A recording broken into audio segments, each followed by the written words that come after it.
What's going on? How y'all doing this morning? My video today is gonna be about Beyonce and all these Grammy nominations and awards.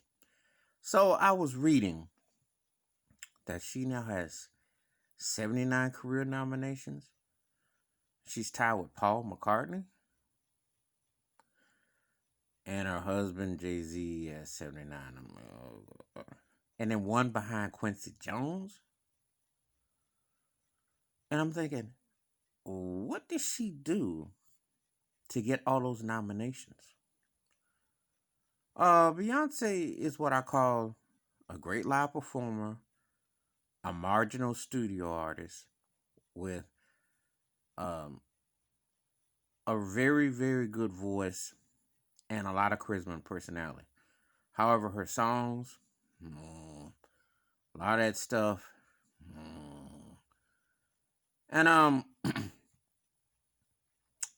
and I guess I take offense because as a Michael Jackson fan, and I say this because he was one of her main influences. How is it that she has double the awards he's got and twice as many nominations when her impact ain't that deep? And I not only with the charts, because sales don't always tell the whole story, but her impact ain't that deep. It's not like she put out a tapestry like Carole King or Whitney Houston's debut album or Always Love You like Whitney or like Dolly Parton for that matter.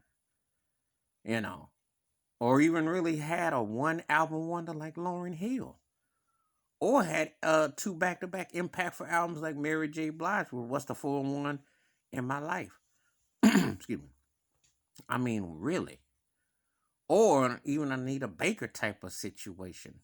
Or Sade situation. Or a run of great memorable songs like Aretha Franklin, Rest in Peace, or Gladys Knight.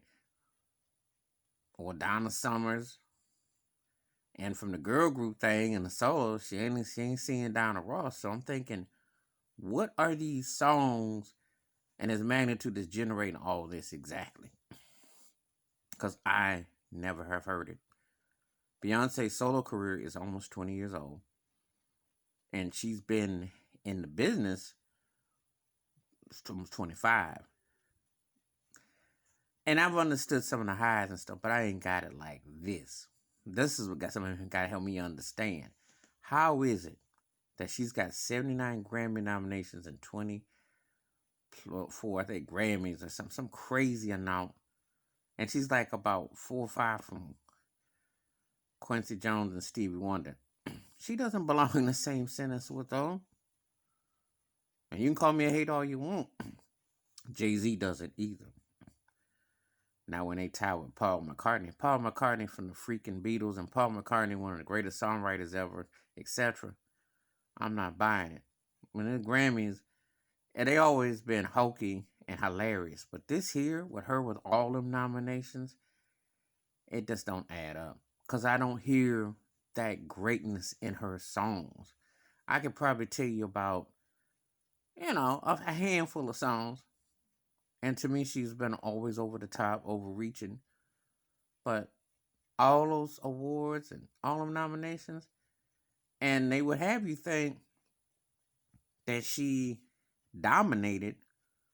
Now, from the black pop crossover perspective, I'll give you that. I'll say the last 20 years, she was the most important black pop crossover act. I'll give her the crossover over Usher and R. Kelly and Mary J. Blige, and I'll give you that. But if you're asking me to sit here and say that because she crossed over and had pop appeal, she hasn't hit like that. Not what people were still talking about her songs in an iconic way or her. Not like that. And that Lemonade garbage and this other crap she puts out, miss me with that. I like her Black is King. I like thematic things that she's done. But I don't get this hype. Not for all them award nominations. But what do you think? You think Beyonce merits all those nominations, awards, or do you think she's overrated, overhyped? I do. I think she's charismatic, got a lot of presence, can definitely sing and perform. But I ain't heard nothing where I'm like, she getting all that.